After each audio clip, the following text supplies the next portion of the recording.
Good morning ma'am. मेरा नाम अमरिंदर है। आपको पता ही है, आपके पास से मेरा आईवीएफ का ट्रीटमेंट चल रहा है। मैम बाकी तो आपने प्रोसीजर के बारे में मेरे को सब कुछ समझाया, लेकिन मैम आज मैं आपके पास आई हूँ डाइट के बारे में पता करने के लिए। मैम डाइट के बारे में मेरे दिमाग में और घर वालों के दिमाग में बहुत सारे क्वेश्चंस हैं, जैसे कि हमें क्या क्या खाना चाहिए, जैसे जिस दिन बच्चा रखेंगे आप उसके बाद डाइट में क्या क्या लेना चाहिए जिससे बच्चा ठहरने में हेल्प हो हमें, क्या कौन कौन से फ्रूट्स खाने चाहिए, कौन कौन सी सब्जियां दालें वगैरह, बाहर का कुछ खा सकते हैं कि नहीं खा सकते। आप मेरे को मैम प्लीज़ डाइट के बारे में एक्सप्लेन कीजिए। आज मैं आपके पास सिर्फ डाइट के बारे में जानने के लिए आई हूँ। ओके अमरिंदर, इतना स्ट्रेस मत लो। तुम्हें डाइट के बारे में बहुत सारे सवाल है। अभी मैं आपको सारा कुछ डिटेल में एक्सप्लेन करूंगी कि हमने आईवीएफ के दौरान और एम्ब्रियो ट्रांसफ़र के बाद क्या क्या डाइट लेना है। सबसे इम्पॉर्टेंट हम शुरुआत करते हैं पानी से। जैसे हम सब जानते हैं पानी बहुत इंपॉर्टेंट है हमारे शरीर के लिए। हमारे जो वेस्ट प्रोडक्ट्स है उसको फ्लश आउट करना, कब्जी से बचाना, क्योंकि आप जानते हो आईवीएफ के दौरान आपको बहुत सारी इंजेक्शन्स चलते हैं, काफ़ी सारे हार्मोन्स, काफ़ी सारी दवाई चलती है, तो आपको कब्जी होना बहुत स्वाभाविक है। इवन आईवीएफ के दौरान हमारे डाइजेशन की क्षमता या हमारा खाना पचाने की क्षमता भी थोड़ी स्लो हो जाती है। इस करके आपको एसिडिटी होना, तेज़ाब बनना, उल्टी जी कच्चा होना, ये सब प्रॉब्लम्स थोड़े कॉमन हो जाते हैं। तो नंबर 1 हमारे लिए जो अमृत है वो है पानी। तो आपने कम से कम 3 से 4 लीटर पानी लेना है।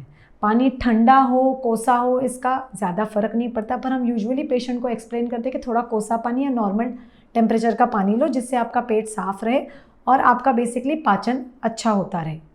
इसके अलावा आपने फ्रूट्स की मात्रा बहुत बढ़ानी है। जैसे आप जानते हो हमारे एशरे गाइडलाइंस है एक, जो हम फॉलो करते हैं आईवीएफ की प्रैक्टिस में। तो इसमें बहुत स्टडीज़ है जिसमें बताया गया है कि जब आप फ्रूट्स और वेजिटेबल्स का सेवन ज़्यादा करते हो, जो पेशेंट्स ने पिछले 2 या 3 महीने में फ्रूट्स और वेजिटेबल्स का सेवन ज़्यादा किया, उनके सक्सेस रेट्स आईवीएफ ही नहीं बाकी फर्टिलिटी ट्रीटमेंट्स के भी बढ़ जाते हैं। तो फ्रूट्स और वेजिटेबल्स की मात्रा बढ़ानी है हमें। यानी आपका जो डाइट है वो कलरफुल होना चाहिए। यानी आपकी जो सिट्रस फ्रूट्स है, यानी मौसम्बी हुआ, संतरे हुए, किन्नू हुए, ये आप बढ़ा लीजिए अपने डाइट में। बाकी फ्रूट्स, अनार हुआ, रेड कलर के फ्रूट्स है, अनार हुआ, सेब हुआ, ये खाया कीजिए। अगर एवोकाडो मिल जाता है एवोकाडो ले सकते हैं। अगर आपको लगता है जो सीजनल फ्रूट्स है वो इम्पॉर्टेंट है, चीकू लीजिए, केला भी ले सकते हैं अगर आपको कब्जी नहीं है तो। बाकी पेर है, गोवा है, अमरूद है, ये सारे फ्रूट्स आप खा सकते हैं। फ्रूट्स की मात्रा हमें बढ़ानी है। ग्रीन लीफी वेजिटेबल्स, हरी सब्जियाँ, जैसे हम कहते हैं पालक, पालक बहुत अच्छा है हमारे सेहत के लिए। इससे हमें डाइट में फ़ाइबर मिलता है। फ्रूट्स और वेजिटेबल्स डाइट में फ़ाइबर देते हैं, तो आपको कब्ज़ी की समस्या काफ़ी हद तक हल होगी। इसके लिए आपको फिर दवाइयों पे डिपेंडेंट नहीं रहना पड़ेगा। तो फ्रूट्स वेजिटेबल्स हमें मैक्सिमम अपने डाइट में बढ़ानी है।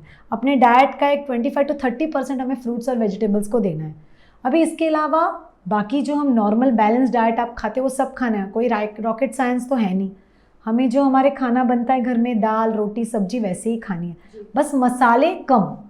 तली चीज़ें, बहुत ज़्यादा मसालेदार चीज़ें आपको तेज़ाब बनाएगी, वॉमिटिंग्स वगैरह की समस्या आ सकती है, क्योंकि आप ऑलरेडी इतनी दवाइयों पे हो, है ना। और कुछ आप एम्ब्रियो ट्रांसफ़र के बाद थोड़ा बहुत रेस्ट करने की कोशिश करते हो, इस करके आपको उल्टी जैसा लगना, तेज़ाब बनना स्वाभाविक है।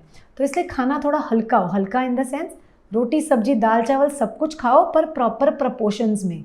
सब कुछ ठीक से आप खाओगे तो एक बैलेंस्ड डाइट बन जाता है। दालें आप हर प्रकार की ले सकते हो। आप रोटी, आप आटा या जौ की रोटी, मक्के की रोटी, हर टाइप की रोटी खा सकते हो, लेकिन मैदा आपको स्ट्रिक्टली मना है। फास्ट फूड जैसे कि पिज़्ज़ा, बर्गर, समोसे, जो आप खुशी खुशी खाते हो, बड़ी स्वादिष्ट चीज़ें होती है, पर ये स्वादिष्ट चीज़ें हमारे लिए उतनी ही हानिकारक है। बाकी एस्पेक्ट्स में भी आपको पता है, ओबेसिटी, दिल के रोग, बाकी चीज़ों में भी जैसे प्रॉब्लमेटिक है, वैसे आईवीएफ में भी ये हानिकारक है। तो हम फास्ट फूड्स और मैदे और प्रोसेस्ड खाना बिल्कुल अवॉइड करने के लिए बोलते हैं। पैकेट से आई हुई चीज़ें मना, जो अपने खेतों से आई हुई चीज़ें बिल्कुल वेलकम करो। हम पंजाब में बैठे, हमें वरदान है कि हमें फ्रेश खाना मिल रहा है, फ्रेश चीज़ें मिल रही है। तो जो आप फ्रेश चीज़ें अपने खेतों में उगाते हो और जो आप मार्केट्स में पाते हो वो आप आराम से खा सकते हो। आपको फ्रूट्स वेजिटेबल्स के साथ साथ दालें खानी है। आप बीच बीच में चने, मखाने दूध के साथ ले सकते हो। दूध, दही, पनीर, ये सारी चीज़ें आप खा सकते हो। बेसिकली एक बैलेंस डाइट लो, पानी की मात्रा बढ़ाओ, मिर्च तली चीज़ें मत खाओ और जंक फूड बिल्कुल नहीं खाना है। आपने थोड़ी थोड़ी मात्रा में थोड़े थोड़े टाइम बाद खाना खाना है। जब हम शॉर्ट मील्स, शॉर्ट इंटरवल्स में स्मॉल मील्स लेते हैं, तो हमारा डाइजेशन ईजी हो जाता है, हमें तेज़ाब कम बनता है, खाना जल्दी पचता है और आप बेसिकली काफ़ी लाइट फील करते हो। तो शॉर्ट इंटरवल्स में स्मॉल स्मॉल डाइट्स लीजिए। बीच में आपको मन किया, भूख लगी, फ्रूट्स खा लिए, मखाने ले लिए, चने, रोस्टेड चने खा लिए। तो ऐसे बीच बीच में आप छोटे छोटे डाइट्स ले लीजिए। इकट्ठे अगर आप बहुत सारा खाना खाएंगे तो पचाने में थोड़ी मुश्किल आएगी। ओके मैम, ठीक है। जैसे मैम मैं तो समाना से हूँ, आपके शहर से। तो मेरी जो मम्मा है वो अम्बाला से हैं। तो उन्होंने मेरे को इतनी बड़ी लिस्ट दी है कि पूछ के आना मैम से कि बच्चा रखने के बाद क्या कुछ गर्म होता है, कुछ ठंडा होता है, उससे कोई दिक्कत तो नहीं आएगी बच्चे को ठहरने में। जैसे हमारे घरों में माना जाता है कि पपीता नहीं खाना चाहिए, अनानास नहीं खाना चाहिए, केले से कब्जी हो जाती है, ड्राई फ्रूट्स नहीं खाने चाहिए, गर्म होते हैं, जैसे अंडा गर्म होता है। ऐसे इन चीज़ों का कुछ होता है मैम के कुछ गर्म ठंडे से कुछ दिक्कत आ सकती है? सच में ये है बात? ये आप एक मेरे को क्लियर कर दो ये चीज़। देखो अमनिंदर, बिल्कुल स्वाभाविक है ये सारे सवाल तुम्हारे मन में आना। और पेशेंट आप ही नहीं, बेशक बहुत पेशेंट्स, हर रोज़ ओपीडी में पेशेंट्स आते हैं जो ये सवाल ज़रूर पूछते हैं, मैडम ये गर्म है क्या, ये ठंडा है क्या, मैम मैं बादाम खाऊं क्या, मैम ये चीज़ से मेरा बच्चा ख़राब हो गया क्या, अंडे तो बहुत गर्म होते हैं मैडम, आप अंडे खाने के लिए बोलते हैं। तो ये गर्म ठंडे का कंसेप्ट हम नहीं कहते कि गलत है या सही है। देखो इससे संबंधित हमारे पास बहुत सारे एक मिसकंसेप्शंस है या हमारे मन में बहुत सारे वहम हैं जो मैं थोड़ा दूर करना चाहती हूँ, क्योंकि इतने अच्छे डाइट से हम ब्लेस्ड है, हमारे पास इतने अच्छी तरीके से इतनी अच्छी सब्जियाँ, इतनी अच्छे दालें, इतनी अच्छे ड्राई फ्रूट्स वगैरह हमें मिलते हैं हमारे इंडियन डाइट में, जो हम आसानी से एक्सेप्ट कर सकते हैं और इसमें हमें बहुत अच्छा पोषण मिलता है। तो हम इसको वहम में आके इनको अवॉइड ना करें या इनको हम वहम में आके इनका परहेज़ ना करें। तो इसलिए मैं तुम्हें ये समझाना चाहती हूँ कि अंडे गर्म नहीं होते हैं। अंडे, दूध, दही, पनीर आप जितना मर्जी लो। जैसे तुमने पूछा कि मैडम क्या मैं दही खाऊंगी मुझे ज़ुकाम हो जाएगा, मुझे जी खांसी होगी, मेरी मम्मी कह रही है।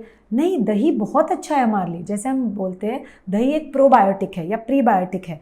इससे क्या होता है, हमारे गट में, हमारे पेट में अच्छा बैक्टीरिया आता है। ना ही हमारा पेट इससे सेट रहता है, लेकिन हमारा जो वजाइना है या जो हमारा वजाइनल एरिया होता है जहाँ पे यूट्रस वगैरह होता है, उसके आसपास का वातावरण भी, उसका पीएच लेवल मेंटेन रहता है जब हम दही और ऐसे प्रीबायोटिक्स, लस्सी, ये सब चीज़ें लेते हैं।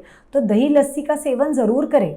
दही, लस्सी, दूध, दही, पनीर जो हम बना रहे हैं घर की चीज़ें, मिल्क और मिल्क प्रोडक्ट्स, वो सेफ़ है हमारे लिए। हाँ, मक्खन, घी ये भी आप ले सकते हो, सब कुछ मॉडरेशन में लेना है। किसी भी चीज़ ज़्यादा मात्रा में डेफिनेटली हानिकारक है हमारे, लेकिन घी, तेल नॉर्मल जो मात्रा में हम लेना चाहते हैं ज़रूर लें। कॉफ़ी हम मना करते लेना, कॉफ़ी, कैफ़ीन कट डाउन करें। ड्रिंकिंग, स्मोकिंग तो डेफिनेटली हमें पता ही है, हम पेशेंट से उम्मीद नहीं रख रहे कि वो करेंगे दौरान इलाज के, लेकिन कॉफ़ी हम मना करते। चाय एक आध बार आप ले सकते हो। और बाकी चीज़ें ड्राई फ्रूट्स के लिए, ड्राई फ्रूट्स तो बहुत इंपॉर्टेंट है हमारे लिए, उससे हमें ओमेगा 3 फैटी एसिड्स मिलते हैं। आप बादाम, काफ़ी घरों में लोग भिगो के रात को बादाम सुबह खा लेते। बादाम हुए, अखरोट हुए, दाखा या किशमिश जिसको आप कहते हैं, ये आप रूटीनली ले सकते हो। एक सही नंबर में, सही मात्रा में सारी चीज़ें आप लो, आपके लिए बेनिफिशियल है, आपके लिए ये बहुत ही लाभदायक है। आप एग्स ले सकते, आप चिकन भी खा सकते हो। लोग पूछते चिकन गर्म है क्या? नहीं, आप रूटीनली जिस मात्रा में लेते हो चिकन आप ले सकते हो। रेड मीट्स जिसको हम मटन कहते हैं, ये हम अवॉइड करने के लिए कहते हैं, क्योंकि ये पचने के लिए बहुत भारी होता है, पेशेंट्स को बहुत दिक्कतें आती है रेड मीट पे। तो नॉर्मल लीन मीट जैसे फ़िश हुआ है ना, या चिकन हुआ, अंडे हुए, ये आप ज़रूर ले सकते हो। ड्राई फ्रूट्स आप सही मात्रा में ज़रूर ले सकते हो। दूध, दही, पनीर आप लो, सारी टाइप्स की दालें आप खा सकते हो। जंक फूड बिल्कुल नो, जो आप सबसे ज़्यादा एंजॉय करते हो ये चीज़ें, बर्गर्स, समोसाज या जो भी फास्ट फूड होता है, जंक फूड और मैदा जिसमें इन्वॉल्व हो, ये प्लीज़ हमें अवॉइड करना है। और तुम्हारा अभी एक इम्पॉर्टेंट सवाल जो मैं आखिर में आंसर कर रही हूँ कि पपीता और अनानास, ये वहम तो मैक्सिमम पेशेंट्स के साथ सुनने मिलता है मुझे। हर रोज़ 4-5 पेशेंट कम से कम आते हैं, तुम्हें भी पता ही है कितने लोग ये बात करते रहते हैं। तो पपीता और अनानास पर से कोई स्टडीज़ नहीं है जो प्रूव करे कि पपीता और अनानास से अबॉर्शन होते हैं या इम्प्लांटेशन, बच्चा ठहरने में दिक्कतें आती है। लेकिन हम बड़े बूढ़ों के ये जो ओपिनियंस है इसको रिस्पेक्ट कर सकते हैं। और अगर आपके मन में और आपके अगर फैमिली में ये रिवाज है कि पपीता और अनानास नहीं खाना चाहिए, तो हम ये 2 फ्रूट्स अवॉइड कर सकते हैं या इनको छोड़ सकते हैं। इसके अलावा हमारे पास कितने फ्रूट्स हैं, है ना। पर वैसे पर से अनानास या पपीते से बच्चा ना ठहरना या बच्चा खराब होने के चांसेस बढ़ने वाला है, ऐसा कुछ प्रूवन नहीं है, ठीक है। बट फाइनली हमें क्या करना है, हमें एक पौष्टिक थाली सजानी है। हमें अपने खाने में हर एक रंग चाहिए, हर एक टाइप का प्रोटीन, हर एक टाइप का वेजिटेबल, फ्रूट, कार्बोहाइड्रेट, विटामिन्स, सब कुछ ऐड करने हैं। बेसिकली अपनी थाली सजानी है फ्रूट्स के साथ, सब्जियों के साथ, रोटी के साथ, चावल के साथ, दाल के साथ और दही के साथ। और ये सारी चीज़ें मिला के जब हम एक पौष्टिक डाइट लेंगे तो हमें IVF की सफलता की तरफ आगे जाने का रास्ता मिलेगा, क्योंकि जो हमारे मुंह से जाएगा हमारे पेट में, वही हमें आगे अपनी लाइफ में रिजल्ट में दिखेगा। सो जस्ट कोई स्ट्रेस ना लो, एक अच्छा न्यूट्रिशियस डाइट लो, फास्ट फूड को बाय बाय करो और अच्छे खानों को अपनाओ, आपकी सफलता के चांसेस ज़रूर बढ़ जाएंगे। Thank you.